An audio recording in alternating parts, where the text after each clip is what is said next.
My name is Gilligan. It's so nice to meet you. I'm going to be telling you all about my learning theory and why I think that it is the best. First things first, let's talk about my background. So, I was born on November 28, 1936 in New York City. My mom was a nursery school teacher and my dad was a lawyer. I went to school and majored in psychology, in which I got my bachelor's, master's, and PhD in.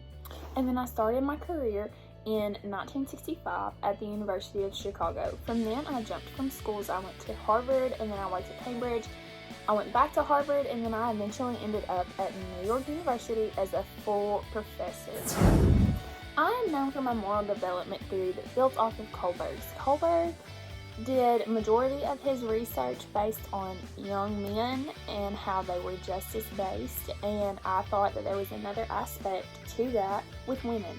I noticed that he did not test women, and so my personal moral development theory focuses specifically on younger girls and how they have a care-based type of morality. So I still follow the same 3 stages as Kohlberg, which is pre-conventional, conventional, and post-conventional.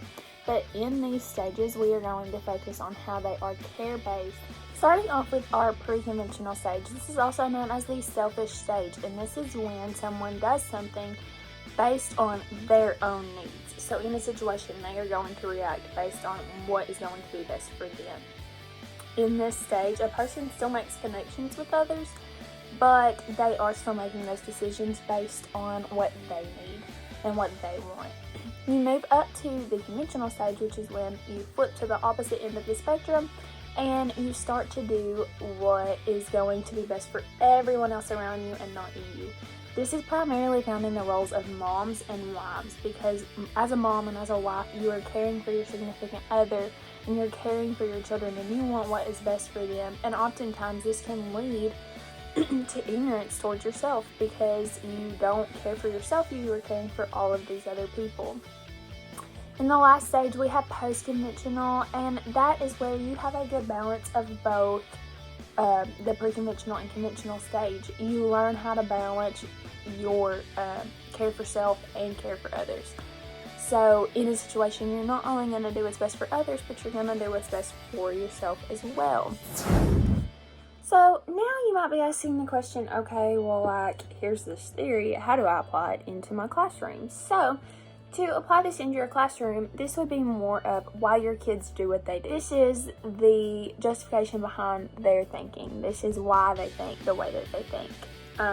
This also will help you if you run into problems in the classroom. So maybe there's arguments and girls and boys don't see issues the same way. This would be why. They have 2 different mindsets, and so they're coming at these issues thinking 2 completely different ways, and they can't see eye to eye because the boys are not thinking like the girls are and the girls are not thinking like the boys are. And also at a younger age, it's very hard for them to step outside of their thinking and try to look at it as the other's way of thinking. This is very helpful to know in your elementary classroom, because you can use this to kind of avoid issues. If you know that there is going to be a problem or an issue, I guess, that students won't necessarily see eye to eye, you can nip it in the bud as the teacher.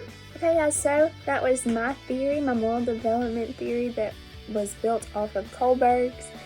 I hope that I have gained your vote while you have been watching this video, and remember that a vote for Carol is a vote for caring and care-based morality and also women equality. I hope that you take the information that you have learned throughout this video and throughout hearing about my theory, and that you apply it into your classroom, and that you keep it in mind for when you have students who are thinking differently and you don't really see the connection of why they're thinking the way that they are. I hope that you remember it also in the classroom in the sense of give them some room to morally develop. Don't make decisions for them. Let them make those decisions and think about why they would want to make those decisions. So always remember that